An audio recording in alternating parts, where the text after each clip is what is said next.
Ya, kini kami kembali menghubungi reporter kami di Arab Saudi untuk mengetahui informasi terkini termasuk tentang jumlah jemaah Indonesia yang menjadi korban. Yaitu kami sudah terhubung dengan reporter net Bambang Rahmanto. Ya, selamat malam Bambang. Ya, malam Taufik Asara. Bisa saya update mengenai musibah Mina yang berlangsung Kamis pagi. Jumlah korban yang meninggal haji asal Indonesia yang sudah terkonfirmasi dan teridentifikasi sebanyak 2 orang. Mereka adalah Hamid Arfi Tarik Rofiah asal Kloter, Surabaya, usia 48 tahun, laki-laki berasal dari Probolinggo. Yang kedua, Busayyah Sahel Abdul Ghaffar berasal dari Batam, yang juga berjenis kelamin laki-laki. Mereka meninggal karena terhimpit dan juga terinjak-injak pada peristiwa yang berlangsung di jalan yang menuju terowongan Mina. Maksudnya di jalan yang menuju lokasi pelemparan jumroh, dan ini masuk dalam jalan nomor 204 yang merupakan jalur yang biasa dilalui oleh jemaah asal Mesir dan Afrika.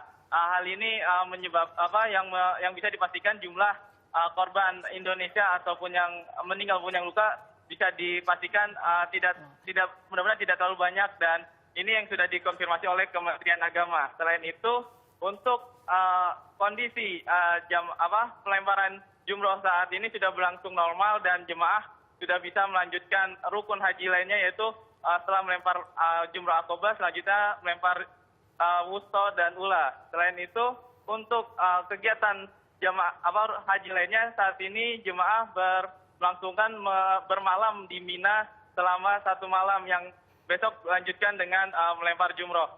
Ya, Taufik dan Sarah.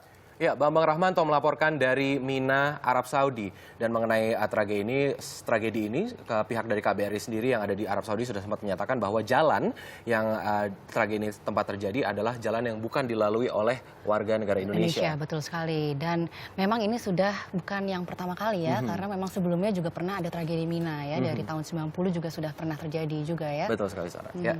Kita menuju informasi selanjutnya. Musibah yang menewaskan ratusan jemaah saat lempar jumrah terjadi untuk yang kesekian kali. Pemerintah Arab Saudi sudah menghabiskan dana 11,5 triliun rupiah agar jembatan Jamarat dapat menampung 5 juta jemaah.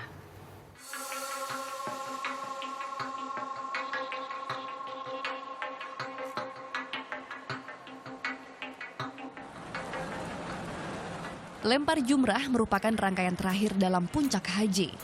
Ritual ini dilaksanakan pada tanggal 10 Zulhijjah setelah jemaah menjalankan wukuf di Arafah dan mabit atau bermalam di Musdalifah. Hari melempar jumrah bertepatan dengan Idul Adha atau Idul Kurban. Jemaah akan melontar sebanyak 7 kali menggunakan kerikil yang diambil ketika bermalam di Musdalifah. Prosesi melontar jumrah di Mina adalah simbol perlawanan manusia terhadap setan. Dalam ritual inilah tragedi beberapa kali terjadi. Juli tahun 1990, 1.426 jemaah tewas terinjak-injak dalam terowongan Al-Maisim. Terowongan tersebut menghubungkan Mekah ke Mina dan Arafah. Peristiwa inilah yang kemudian dikenal dengan tragedi terowongan Mina. Menyusul pada 23 Mei 1994, 270 jemaah meninggal dunia dalam ritual lempar jumrah di Mina. Kemudian, 9 April 1998, 118 jemaah meninggal dan 180 lainnya terluka dalam insiden lempar jumrah di jembatan Jamarat. Ratusan jemaah lagi tewas saat ritual lempar jumrah 1 Februari 2004. 251 orang tewas, sementara 244 lainnya terluka karena terkena lemparan batu dan terinjak-injak jemaah lain. Berikutnya, 12 Januari 2006, 346 jemaah meninggal dunia dan 289 orang terluka. Musibah ini terjadi saat ratusan jemaah bertabrakan di jembatan Jamarat. Musibah yang terjadi pada 2006 membuat pemerintah Arab Saudi merekonstruksi ulang Jamarat agar jemaah tak perlu berdesakan saat melempar jumrah. Saat itu, pemerintah Saudi menghancurkan jembatan lama dan meluncurkan megaproyek senilai 11,5 triliun rupiah. Jembatan yang mulanya 2 tingkat dibangun menjadi 5 tingkat dan mulai dipakai pada musim haji 2009. Masing-masing tingkat dialokasikan untuk jemaah yang datang dari berbagai arah seperti dari timur Mina, selatan Mina, Mekah, dan lain-lain. Jembatan Jamarat dibuat sepanjang 950 meter dan lebar 80 meter. Masing-masing lantai jembatan tingginya 12 meter. Tempat lempar jumrah juga sudah didesain khusus berbentuk oval. Pilar-pilarnya pun dibuat menjulang tinggi. Proyek jembatan Jamarat bahkan dirancang untuk bisa diperluas hingga 12 tingkat jika dibutuhkan.